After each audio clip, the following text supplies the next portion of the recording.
Olá pessoal, aqui é o Velgas. Hoje é dia 30 de janeiro de 2025. A guerra na Ucrânia tem sinais de solução. Quero convidá-los, inscrevam-se no canal, deem um like, compartilhem com suas redes sociais e façam seus comentários. Eu conto com vocês. E principalmente aqui as fake news são proibidas, aqui você vai ver a verdade. Por isso é importante você se inscrever e fazer parte desse grupo que gosta de ver notícias e análises verdadeiras, sem a contaminação de fake news e sem representar o lado da maldade que invadiu a Ucrânia e conta mentiras sobre os seus avanços e sobre o paraíso da Rússia, que não é um paraíso, o próprio ditador russo trouxe o inferno para a Rússia, né? Para o seu povo, para as famílias daqueles soldados que são consideradas baixas, mesmo aquelas baixas que continuam vivos, mas tem gente que não tem perna, tem gente que não tem braço, tem gente que não tem as duas pernas e etc. Então, ele está trazendo mal para todo mundo porque ele representa o mal, ele é a própria maldade. Bom, inscrevam-se. Por causa disso, acho importante você se inscrever, que aqui você vai ver a verdade. A guerra na Ucrânia, ela já está entrando, né? Dá para dizer até que entrou no seu terceiro ano, né? Uma guerra que deveria demorar um mês. E a Rússia continua a ocupar ainda áreas na Ucrânia, né? Mas a sua posição também está longe de ser estável, né? Eu não tenho nenhuma dúvida disso. A Ucrânia se encontra também num problema, né? Porque ela batalha pela sua soberania, mas não só pela soberania, ela luta pela sua sobrevivência, né? E militarmente falando, e economicamente, ao mesmo tempo, o conflito em curso entre a Rússia entre Israel e o Hamas, eu quero fazer um paralelo aqui, chamou atenção para a luta global mais ampla entre estados autoritários e aliados democratas, revelando ligações importantes entre as duas guerras. Durante anos, a região das duas foi rotulada, uma pró-Rússia e a outra que é pró-Ocidente.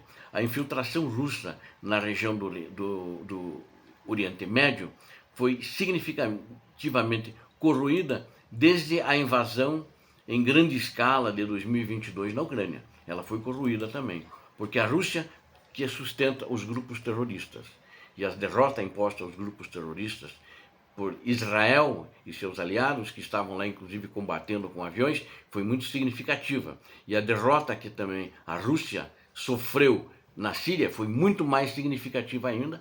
Ela foi expulsa de lá e o restante dos equipamentos, o que eles quiseram retirar, a Síria não deixou os navios russos nem atracarem para retirar o equipamento. Então é um grande problema e agora a Síria está pedindo para ser ressarcida economicamente pelos prejuízos da Rússia que ela causou na Síria. Interessante isso. Agora, o colapso econômico, as políticas de recrutamento forçado impostas pela Rússia para fazer frente à guerra na Ucrânia, fez com que muitos simpatizantes da Rússia, né, e muitos ex-simpatizantes agora, eles ficaram desiludidos que são civis e eles acabaram sendo oponentes declarados da ocupação de Donetsk e de Luhansk, e eles justamente podiam até falar russo, porque deixa eu falar uma coisa para vocês. Na Ucrânia, quando separou da União Soviética, todo mundo falava russo, e uns 70%, 80% falavam ucraniano. Eu sei porque eu fui lá em seguida e testemunhei isso. Aliás, eu estive lá, foi até uma saga, uma aventura, cada coisa que eu passei. Eu fui em 91 antes da ruptura da União Soviética. Era ainda a União Soviética. E aí já era um caos, né? Mas todo mundo falava ucraniano na Ucrânia e russo. Todo mundo não, 70% a 80% da população. Agora, numa determinada região, falavam mais russo, que é naquela região ali do Donetsk e Lugansk, especificamente.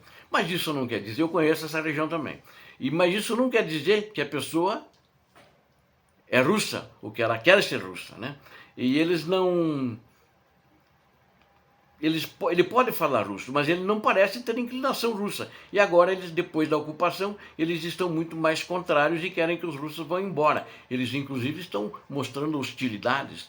Tem grupos de resistência formados na região que resistem a Moscou. Passam informações para a Ucrânia da movimentação dos militares.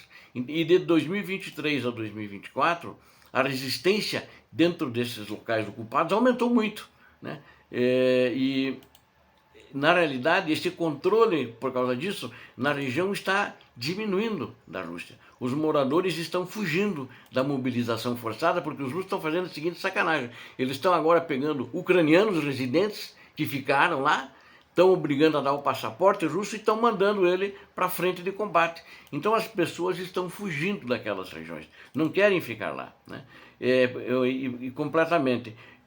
A potência industrial da Ucrânia, em Donbass, né, agora é uma sombra do que era antes, né? Era uma, por exemplo, Donetsk estava para a Ucrânia, como guardadas as devidas proporções de tamanho da economia, mas assim como São Paulo, né, a grande São Paulo, está para o Brasil, né? Então era um motor da economia da Ucrânia, né? E as promessas russas de reconstruir, por exemplo, a cidade portuária de Mariupol, que tinha antes da guerra 500 mil habitantes, aproximadamente 5 mil ucranianos que ficaram, acabaram sendo frustrados. As casas deles foram roubadas e eles estão fazendo construções, os russos, para vender para russos que vêm da Rússia, que eles estão colocando lá. Ou seja, é um bando de sem-tetos, né? Os russos expulsam quem está na sua casa, com promessas que vão reconstruir para eles, não. Estão fazendo prédios no lugar, caros, e vendendo para russos que vêm de dentro da própria Rússia.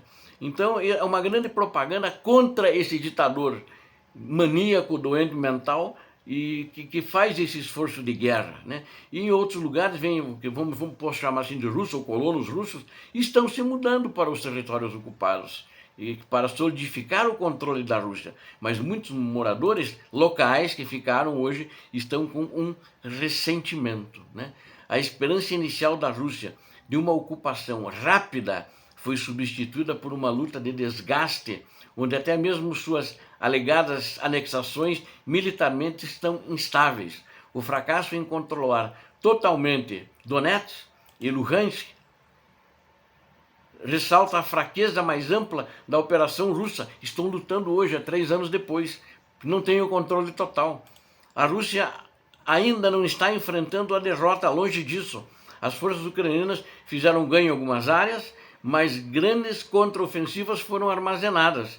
E, melhor, não tiveram sucesso em 2023, né? E a ajuda militar ocidental hoje está incerta, né? Com o novo governo americano, não se sabe se vai ter mais ajuda ocidental, né? Por enquanto está tendo, né? Mas eu tenho que dizer isso claramente, porque a gente não sabe qual a linha, qual o futuro disso, né? E o ditador russo, a sua quadrilha que está encastelada no Kremlin, né, ainda tem acesso significativo para recursos industriais de mão de obra, suprimentos estrangeiros, inclusive ajudados pela China e principalmente pelo Irã, embora que a China está se retirando do petróleo, tal como a Índia, porque ficou com medo das sanções americanas. Especialmente do Irã e da Coreia do Norte agora, né, ela tem muita ajuda em armamentos, em mísseis, né? Embora a guerra na Ucrânia e em Gaza possam parecer não relacionadas, isso eu sempre já frisei em outro vídeo, elas estão profundamente e simbioticamente interligadas dentro do cenário global mais amplo, né? Moscou fortaleceu seus laços com Teherã, que é a capital do Irã, e que por sua vez fornece armas para a Rússia e grupos do Hamas e o Hezbollah a Rússia fornece. O urânio produzido pelos drones, pela Rússia, eles vendem para o Irã, que ela precisa para as suas usinas nucleares. A mesma rede de armas que fornece para militantes que tem como alvo Israel, né, esses grupos terroristas, né, que são alvos do Irã também, e o Israel tem se hesitado em tomar uma posição forte contra a Rússia, o que eu já falei em outros vídeos, que eu estranho isso, né? Inclusive um dos meus últimos vídeos eu citei, o Israel vai mandar 90 mísseis Patriot, mas se desculpou para a Rússia, não, estou devolvendo para os Estados Unidos. Quem está dando são os Estados Unidos da América, eles fizeram essa combinação. Isso na minha opinião, não tem cabimento esse tipo de relacionamento que a Israel está tendo com a Rússia. Eu sou pró-Israel, e deixo claro para vocês disserem, porque eu fiquei muito chateado com o que aconteceu em 7 de outubro, não só por isso, né? E eu sou contra o que aconteceu no Holocausto, né? Sou a favor de Israel, né? Ninguém tem direito a sofrer tanto, e agora em 7 de outubro também. Mas é um relacionamento complexo, né?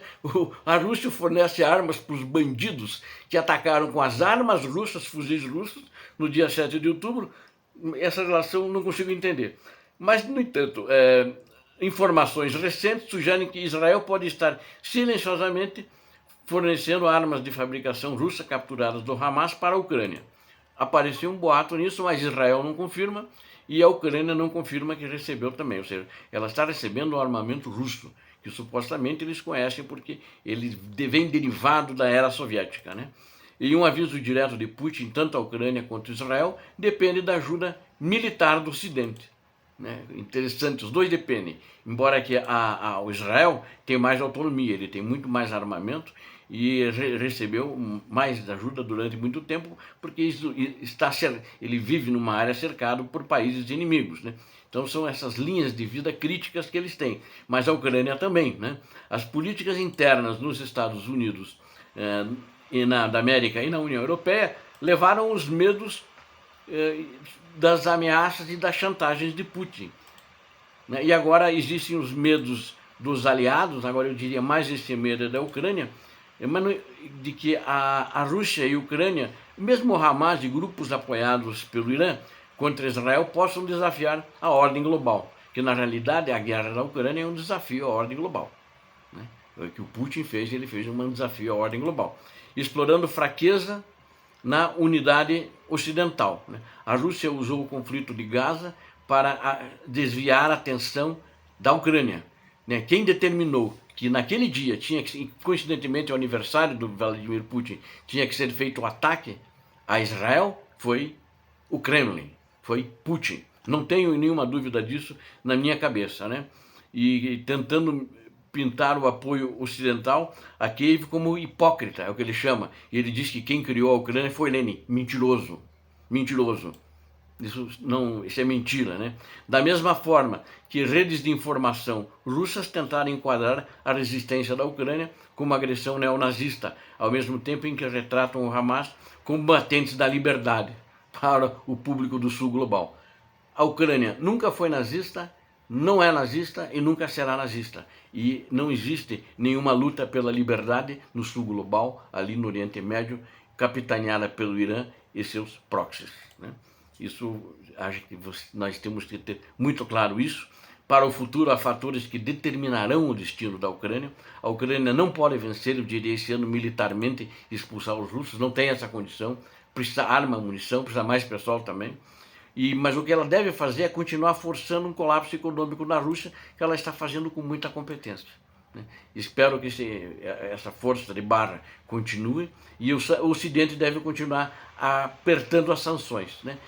Para que a Rússia consiga se enfraquecer economicamente e não tenha mais condições de caminhar para lado nenhum.